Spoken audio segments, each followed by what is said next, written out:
slides onto our screens on Sunday. That's not so good, is it? Because you sort of start to lose people. Yes, absolutely. Part of the show. You don't know who's going to go, though, not yet. The show's been making headlines with the first same-sex couple, of course, when H and Matt took to the ice in their debut, and it was just fantastic to see. Moved John Barrowman to tears.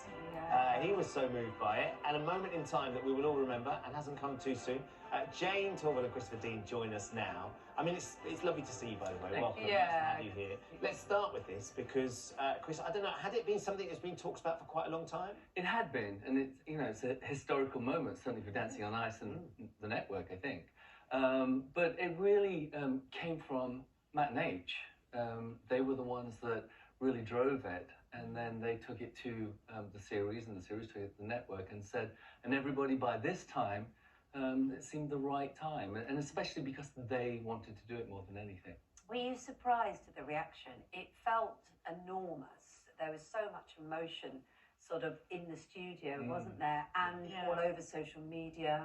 Yeah, I mean, I didn't know what to expect from it, and we hadn't seen their routine either.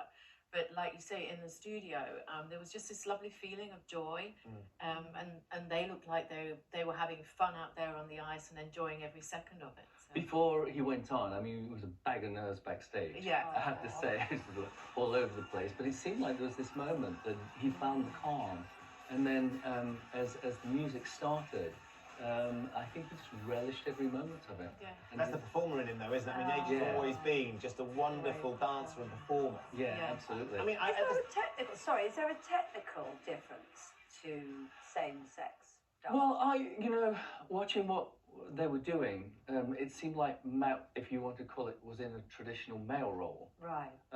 But I want to see that change up for H to then start changing roles, and so it's really intermingled so that we can watch them as a couple and not saying, well, you're being man, you're being traditionally the other way, that it's actually the same sex and it's really generic. I think as H gets more confident with the skating and the performing, I think he will probably feel comfortable in taking the lead rather than it always be Matt. So we might see H lifting Matt.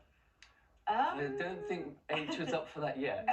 He's not ready yet. He's up for it. I mean, Matt's up for it. But yeah, I'd imagine, though, that has there been occasions sort of in sort of competition where the woman has lifted the man? There has, yeah.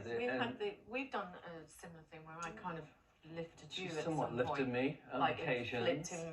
Yeah. Was this once you were professional, or was this when you were still competing as amateur? Professional, but professional, yeah. in competition, though, it has been done. You know, Right. there's a French couple that traditionally did it. So, it's... So they've been reversing those roles for quite a long Absolutely. time, and it's, Yeah. I'd imagine, though, Jayne, as well, because you're very protective of Dancing on Ice, obviously, because it's such a wonderful show, and you don't want to upset anybody. You want to embrace change, you want to embrace new ideas, but also you want to make sure the audience are comfortable with what's happening as well. Were you nervous about the idea of having the first same-sex couple? I'm not so much nervous, but I didn't know what to expect from it. You know, I mean, for us, you know, we're used to the traditional thing of a man and a woman, and you know, certainly through competition, that's still the way it is in competitive world.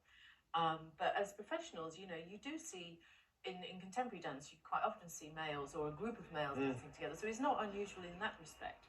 But for us, it's new for us to see it, and as judges, you know, I was thinking, whoa, I wonder how I'm going to fit the marks in, you know, compared to everyone else. But on Sunday, it worked. For me, it worked. It was fine.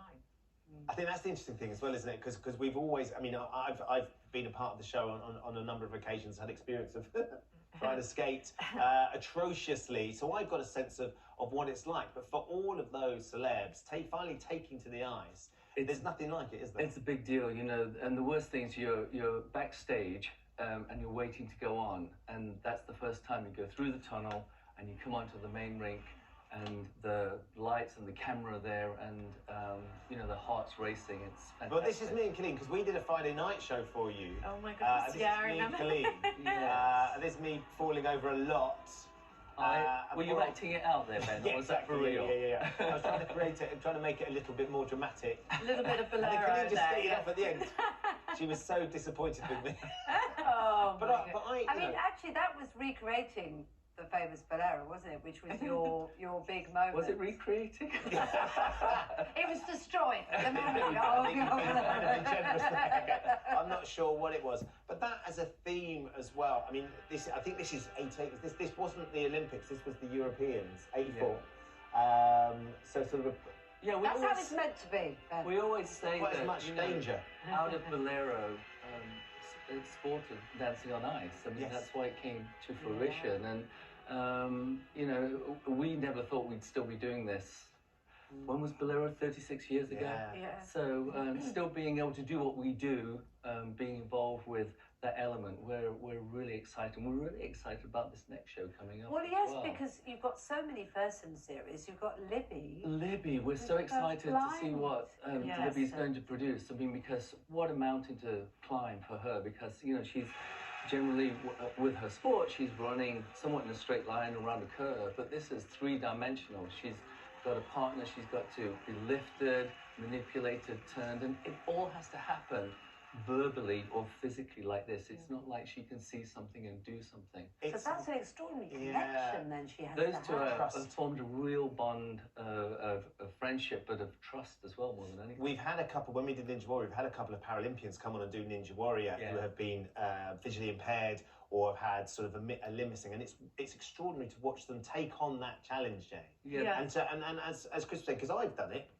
being able to get a sense of what's happening around me, to have that trust and belief in the dance partner has to be so implicit, doesn't it? Yeah, I mean, you have to have that trust anyway. But, for somebody like Libby, she, as Chris said, they've got this great relationship now. And I think Mark, her skating partner, was a little bit nervous at first as to how that would work.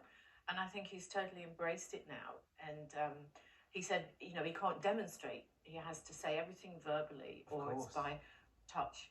So sort of leading her, wow, like breaking their own language, really, physical language. Absolutely, no, it definitely is a first. So give us an insight. Who are the front runners right now? Well, we had a great show just last gone. week, I mean, Perry was obviously brilliant. brilliant. And Lisa. Yeah. Perry and George. Lisa. Yes. Okay, we'll keep an eye on those. It's lovely to have you back. Thank you so much for joining us. We'll be watching on Sunday, of course. It's an exciting show on Sunday. It will be, not least to see how Libby gets on to Betsy. That's it from us.